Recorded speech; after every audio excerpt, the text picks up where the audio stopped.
Hi guys, welcome back to my channel. I'm your conceptual mate Purna, and today in this video we are going to discuss the topic classification of goods in detail.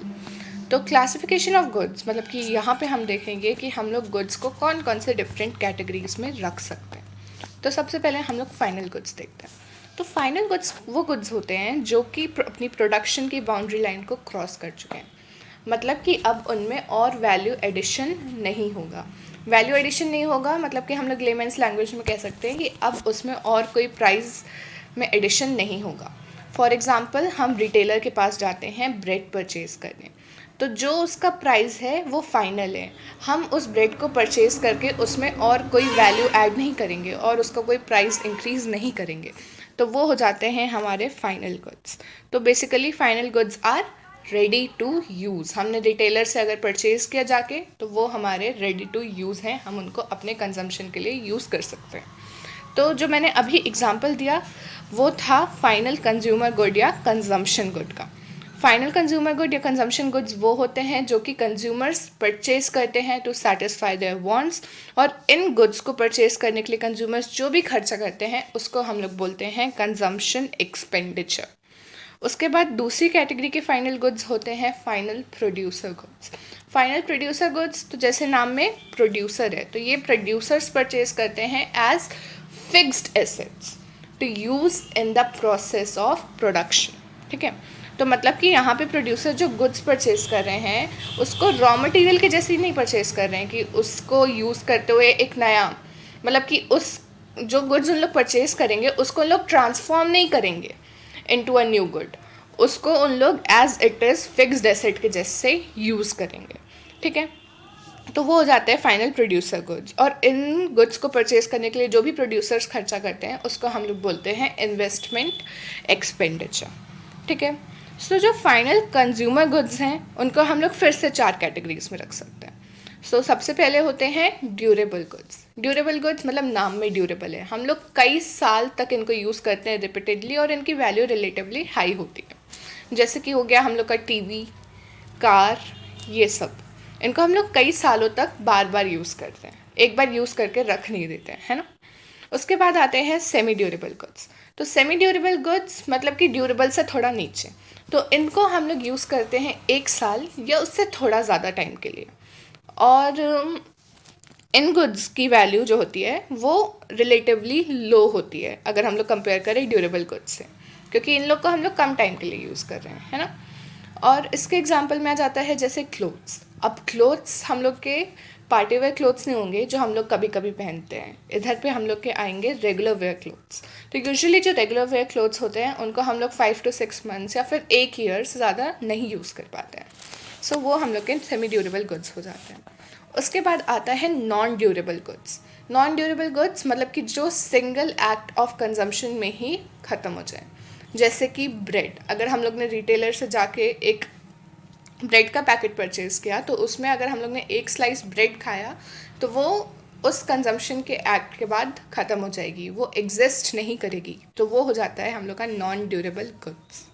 उसके बाद आते हैं final हम लोग के services. अब जो services होते हैं वो नॉन मटेरियल गुड्स होते हैं, उनका कोई फिजिकल एग्जिस्टेंस नहीं होता, वो बस डायरेक्टली हमारे वांट्स को सेटिस्फाई करते हैं, उनको केवल हम फील कर सकते हैं, है ना।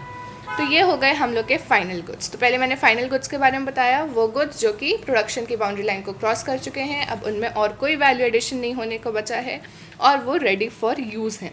उसके बाद फाइनल गुड्स को हम लोग ने 2 कैटेगरीज में रखा, फाइनल कंज्यूमर गुड्स जो कि कंज्यूमर्स परचेज करते हैं अपने वांट्स को सेटिस्फाई करने के लिए, और फाइनल प्रोड्यूसर गुड्स जो कि प्रोड्यूसर्स परचेज करते हैं to use as fixed assets in the process of production. जो फाइनल कंज्यूमर गुड्स थे हमारे, जो कि हम परचेज़ करते हैं अपने वांट्स को सेटिस्फाई करने के लिए, वो फिर से 4 कैटेगरी में आ सकते हैं। ड्यूरेबल गुड्स जो कि हम लोग बहुत लंबे टाइम तक यूज़ करते हैं रिपीटेडली और उनकी वैल्यू रिलेटिवली हाई होती है।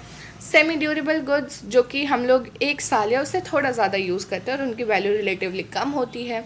नॉन ड्यूरेबल गुड्स जो कि सिंगल एक्ट ऑफ कंजम्पशन में ही फिनिश हो जाते हैं, मतलब हम लोग बस एक ही बार उसको कंज्यूम कर सकते हैं, रिपीटेडली नहीं कंज्यूम कर सकते। और सर्विसेज यानी कि नॉन मटेरियल गुड्स जो कि फिजिकल एग्जिस्टेंस नहीं होता लेकिन उसको हम लोग बस फील कर सकते हैं और वो हमारे डायरेक्टली वांट्स को सेटिस्फाई करती है, जैसे services of a doctor, services of a lawyer, ये सब।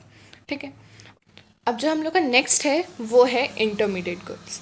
इंटरमीडिएट गुड्स को बेसिकली दो पर्पसेस के लिए परचेज किया जाता है। पहला तो एज रॉ मटेरियल्स, मतलब कि मैन्युफैक्चरर्स इनको परचेज करते हैं as raw materials and then इनका इनको ट्रांसफॉर्म करके एक नया फॉर्म दे दिया जाता है। फॉर एग्जांपल एक टेलर है, तो अगर टेलर क्लॉथ खरीदता है तो वो एज अ रॉ मटेरियल खरीदता है और उसको ट्रांसफॉर्म करके एक कोई भी मान लो शर्ट स्टिच करके उसको एक नए फॉर्म में रख देता है।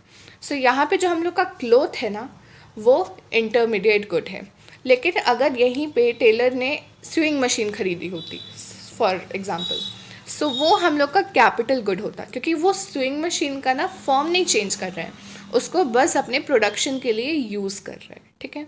सो ये बहुत बड़ा डिफरेंस है और थोड़ा कन्फ्यूजन भी होता है कि कैपिटल गुड्स क्या होते हैं एंड इंटरमीडिएट गुड्स का क्या होता है। सो इंटरमीडिएट गुड्स की मैंने पहली कैटेगरी बताई कि जो मैन्युफैक्चरर्स रॉ मटेरियल के जैसे परचेज करते हैं, और दूसरी कैटेगरी जो रिटेलर्स होलसेलर से परचेज करते हैं रीसेल के लिए या मैन्युफैक्चरर से परचेज करते हैं रीसेल के लिए। सो बेसिकली जो रीसेल के लिए गुड्स परचेज किए जाते हैं वो भी इंटरमीडिएट गुड्स में आता है। तो फॉर एग्जांपल जो रिटेलर मेरे को ब्रेड बेच रहा था, उसने खुद जो ब्रेड मैन्युफैक्चरर है या फिर किसी बेकरी से लिया, तो उस टाइम पे वो इंटरमीडिएट गुड होगा। मतलब कि अगर रिटेलर ने बेकरी से ब्रेड लिया वो इंटरमीडिएट गुड, और मैंने जाके रिटेलर से ब्रेड लिया तो वो फाइनल गुड। ठीक है।